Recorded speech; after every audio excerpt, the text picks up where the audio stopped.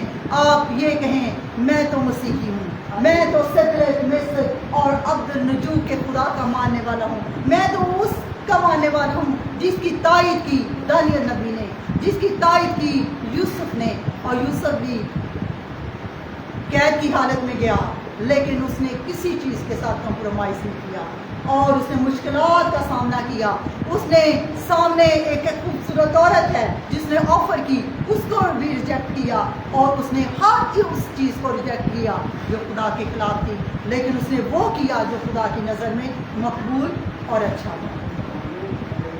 آج اگر ہم مسیحی زندگی کو گزارنا چاہتے ہیں, مشکلات ہیں, مصیبتیں ہیں, صلیب ہے, اور سب سے بڑی بات خود ہی کا انکار. یہ خود ہی کا انکار ہے. آپ جو کچھ چاہیں آپ وہ نہ کریں, جو کچھ آپ کے لیے اچھا ہو آپ وہ نہ کریں. نبوکت نظر کی شاہی میز کی طرح کھانے سجے ہوں لیکن آپ انکار کر دیں, اور پوتیفر کی بیوی سامنے ہو لیکن دامن چھڑا کے بھاگ جائیں, اور یہ ہے مسیحی زندگی. یہ ہے مسیحی زندگی کہ مشکلات, مصیبتیں اور 10 جنازے سامنے پڑے ہیں لیکن سر شکر گزاری میں چھپا ہوا ہے. یہ ہے مسیحی زندگی.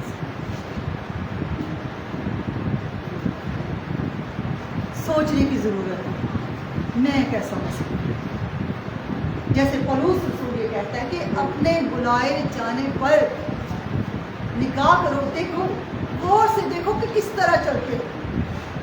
نادانوں کی طرح نہیں, دناؤں کی مانے, غیر مسیحیوں کی طرح نہیں, مسیح کی طرح. تو تب ہم سمجھیں کہ ہم مسیحی ہیں اور ہم مسیحی لوگ ہیں, مسیح کے پیروکار ہیں, مسیح میں نیا ہوں. اگر آج غور کرنے کی ضرورت ہے, خدا کا کلام جو ہمارے لیے چراغ اور روشنی ہے اور یہ آئینہ کی طرح ہے, یہ ہمیں دکھاتا ہے کہ ہماری زندگی کیسی ہے, ہم کیسا چال چلن چل رہے ہیں, ہمارا جو بلاوا ہے وہ کیسا ہے, اور میرا چال چلن جو ہے وہ کیسا ہے. خدا کا کلام ہمارے لیے ایک بڑی رہنمائی ہے. اگر ہم اس کو دیکھیں اور اس پہ غور کریں, اگر ہم سیموئیل کی طرح خدا کی آواز کو سنیں اور یہ کہیں فرما تیرا بندہ سنتا ہے, تو اس کا مطلب یہی ہے کہ خداوند تیری مرضی میری زندگی میں کیا ہے, خداوند تیرا بلاوا میری زندگی میں کیا ہے. اس کا یہی مطلب ہے. سو بہنوں اور بھائیوں, میں آپ کو یہی کہنا چاہتی ہوں کہ مسیحی زندگی مشکل ضرور ہے, بالکل اسی طرح جیسے اسیری میں دانیل تھا, اور اس کو اگر آپ ڈیٹیل میں دیکھیں تو اس کو شیروں کی مان میں پھینکا گیا. کیوں؟ کہ دانیل نبی جو ہے وہ زندہ نہ رہے اور اس کو شیر جو ہیں وہ شیروں کا نوالا بن جائے. لیکن میں ایک مووی دیکھ رہی تھی, شیر آتے اور دانیل نبی کے سامنے اپنے سروں کو نیچا کر دیتے ہیں, اور یہ ہے وہ مسیحی زندگی جو ان انبیاء نے گزاری. وہ انہوں نے رویا دیکھی, انہوں نے خواب دیکھے, انہوں نے خدا کا کلام سنا اور پھر اسی کی پیروی میں چلتے رہے. یہ ہے خدا کی دی ہوئی زندگی, خدا جو چاہتا ہے. دیکھیں, مجھے یہ بڑا اچھا لگا. یہ میں ایک خدا کے خادم کو سن رہی تھی اور وہ پڑھا رہے تھے اسٹوڈنٹ کو. انہوں نے کہا عدن میں جو آدم تھا, انسان تھا, اس کو چوائس دی گئی, اور آج کا جو آدم ہے, آج کا جو انسان ہے, اس کو بھی چوائس دی گئی. یہ 2 انسان تھے, عدن کا اور آج کا انسان. جو عدن کا انسان تھا اس نے کہا میری چوائس میری مرضی, میری زندگی میری مرضی. خدا نے کہا مرضی کر, لیکن خدا نے یہ نہیں کہا کہ وہ اپنی مرضی کرے. لیکن جب نیا انسان, نیا جو ہمیں نئے عہد نامہ میں خدا جس کا ماڈل ہمارے سامنے پیش کرتا ہے, اس کا جو ماڈل ہے وہ یہی ہے گتسمنی میں, اے باپ میری نہیں بلکہ تیری مرضی مانی. اور یہی ہے وہ مسیحی زندگی, وہی مسیحی چال چلن جس کے لائق پولس رسول یہ کہتا ہے کہ تم چال چلو. ہمیں آئیں ایسی زندگی کو گزاریں کہ خداوند ہم سے راضی ہو اور ہم اس کی مرضی کو پورا کریں, اور ہم ہمیشہ اس بلاہٹ پہ دھیان دیں جس کے تحت خداوند نے ہمیں بلایا ہے. خداوند آپ کو اس کلام کے بعد